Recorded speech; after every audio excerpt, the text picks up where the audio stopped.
She was sealed inside a Hello Kitty doll.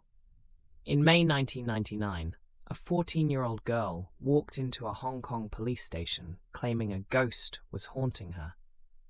She said the spirit of a woman kept whispering, begging her to tell someone what happened inside apartment 31F at Granville Road. Officers thought she was disturbed. They almost sent her home. But something in her eyes made them listen. What she described next would become one of the most horrifying cases in Hong Kong history. The girl led detectives to a cramped flat in Tsim Shat Tsui.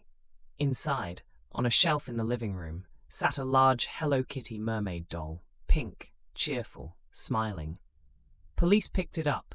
It was unusually heavy. They cut it open. Stitched inside the soft pink fabric was a human skull. The victim was a 23-year-old nightclub hostess named Fan Man-yee. She had been kidnapped weeks earlier over a stolen wallet, dragged to that apartment, and tortured for over a month by 3 men and the teenage girl who eventually confessed. The details that emerged were beyond comprehension.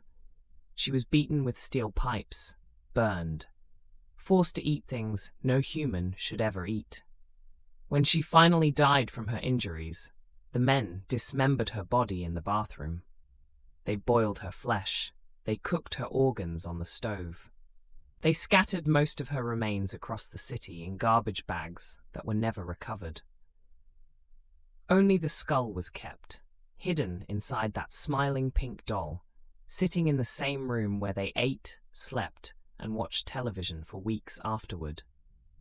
The 3 men were arrested and convicted, but here is what still chills investigators today.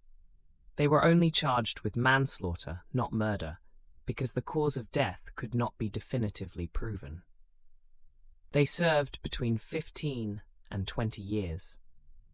All 3 are now free men, walking the streets of Hong Kong under new identities. The teenage girl who reported the crime was given immunity and vanished into witness protection. Most of Fan Man-yee's body was never found. Her young son grew up never knowing what truly happened to his mother.